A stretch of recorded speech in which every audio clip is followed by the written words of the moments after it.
Hello everyone, my name is Priyansh Gadia and I'm a student at BSc Honours Data Science and Artificial Intelligence on, of online degree program at IIT Guwahati. Today, I'm presenting my term project for trimester 9 titled as Multimodal Biomarker Ensemble for Early Cognitive Impairment Prediction in Polysomnography. Let's begin with the most important question of our report. Why are we studying sleep to predict memory loss? Memory loss and conditions like Alzheimer's disease affect millions of people, but long before a patient starts to forget names, their brain signals during sleep begins to change subtly. Polysomnography, or a PhD study, is an overnight test that records brain waves, heartbeats, oxygen levels, and breathing. Our goal in this PhysioNet Challenge 2026 is to build a smart AI system that scans these overnight sleep recordings to catch early signs of cognitive decline. Moving on, let's focus on our problem statement and objectives. When engineers tried to build AI for health data, they hit a huge obstacle called age confounding. Think of an 80-year-old patient and a 20-year-old. Older adults naturally sleep a bit lighter and move slower. If a naive AI model simply looks at who is sleeping lightly, it takes a lazy shortcut. It flags every 80-year-old as sick while missing younger patients who might have genuine early disease. To fix this specific PhysioNet challenge evaluates model using age-conditioned AUROC, which is a fairness matrix checking if the AI compares 80-year-olds only to other 80-year-olds, and an official prevalence-weighted record score that records true early detection while penalizing false alarms. So, moving on to the methodology, I'll show you the pipeline architecture of our project. So let's start with the pipeline architecture. This shows our three-tier system architecture. Raw sleep files enter on the left.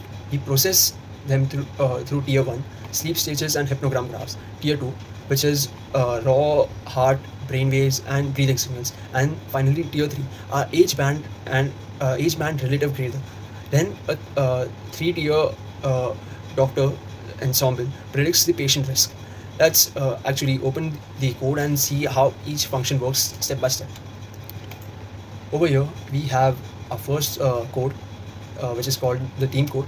And as you can see, around line 260, we have the function extract features record. This acts as a master data harvester. It loads patient's age, gender, BMI, and automated sleep stages. Then moving forward, we have another function which is extract graph features. This turns nightly sleep stages into a directed map using network X. In simple words, think of sleep stages as wake, light sleep, deep sleep, REM, and REM dreaming, like cities on a map. In healthy sleep, your brain travels smoothly to deep sleep. In cognitive impairment, the driver gets lost and bounces back and forth. We measure this using PageRank centrality to see how much time the brain has spent trapped in specific sleep stages. Now, moving on to tier 2, we move to another part of the same of another code, which is utils.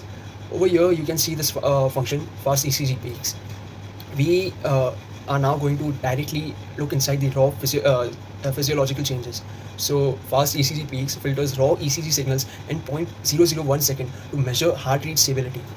Then we have another we have various functions like this, like extract ECG spectral, which should be around here. Yes. So extract ECG spectral measures how slow brain waves, the delta and the theta waves, versus the fast brain waves, the alpha and the beta waves, are interacting with each other.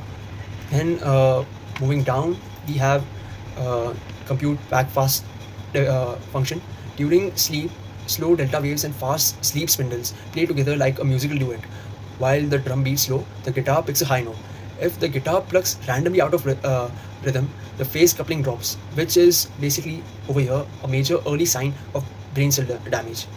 We also have another like different functions like extract EMG features, which is for REM dreaming and muscle relaxation. It measures the chin muscle relaxation during dreaming sleep. And then finally we have another important function, which is extract respiratory effort features. This is for breathing effort asymmetry. It checks if the chest and the belly breathing are in sync. Now we'll move to another part of our project where we are going to look at the fair grader. Now we are dividing patients into 10 age groups. As you can see, it starts from 0 to 45 and it ends to an upper range of 85 to 200. For every biomarker, we calculate an age-relative Z score, which is the basically it's a standard deviation of their age group over the mean of their age group. In simple analogy, this is just like grading an 8th grader's test score against other 8th graders rather than grading them against 9 or 10th grader or maybe any grade adults. It strips away normal aging drift before the AI ever sees the data. Now, moving back to original file of team code, around over here we have the function select top features model base. This acts as a VIP feature bouncer. Light GBM ranks feature importance, keeping the top 55 while force inducing our 12 novel non-linear biomarker. Finally, we have another function of which is the model training function.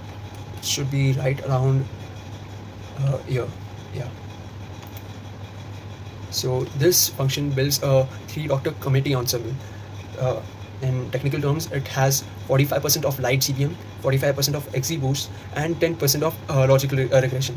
We use mode to balance rare sickness cases and plat scaling calibration to convert raw scores into accurate clinical risk percentages. Now we'll move to another figure, which is the biomarker importance in our PDF. So let's walk through the empirical results that we received. Basically this figure ranks importance by decision tree gain. The green bars over here, as you can see, show features selected by tree gain, and red bars show forced domain biomarkers. Notice that the delta sigma phase amplitude achieved the single highest gain importance over here, which is of around 20, followed by chin EMG REM, as I talked earlier about the movement of chin, and muscle atonia, which is around 15 over here, and finally the oxygen desaturation index, which ranks just around 10 on the scale. This proves that the micro sleep rhythm tells us far more about the brain health than a macro sleep stage counts.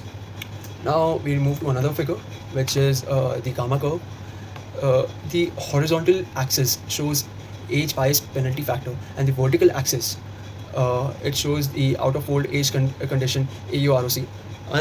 Unadjusted prediction achieved the peak score of 0.5941 over here, and adding positive penalties caused the curve to drop. This proves that our tier 3 age band Z scoring had already completely eliminated any age bias. Now we move on to the performance metrics.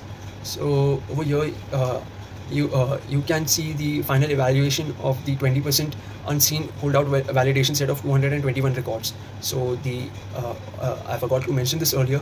We had split the data into 80-20, and the 80% of the data was used for training, and the 20%, which is 221 records, were the unseen holdout validation. So the official challenge award of 0.195, which is a strong positive scoring, which proves that our thresholding was working. Then we have age conditioned AUROC, which scored at 0.625. Then we have age weighted AUROC, which scored higher, around 0.669, and the overall classification accuracy is 84.6%, which is actually better. Now I'll like to take a note over here. Crucially, you can notice the age conditioned AUROC is higher than the standard unadjusted AUROC. This proves that our AI is not taking shortcuts, and it is actually finding the true brain disease. Now I'd like to conclude this project. We already have everything documented in our report, and I'd like to discuss like how our de-biasing age is working. Like it is standardizing sleep signals within age bands that allow decision trees to evaluate neurodegenerative decline rather than raw age. Then we have key biomarkers, the phase amplitude coupling and REM muscle relaxation, which are vital for non-invasive and serve as non-invasive early indicators of dementia. Then we have open artifacts like all the code, model weights, scripts, which is all present in our repository. I'd like to thank IIT Guwahati, my faculty, and the PhysioNet organizers for this incredible learning experience. Thank you.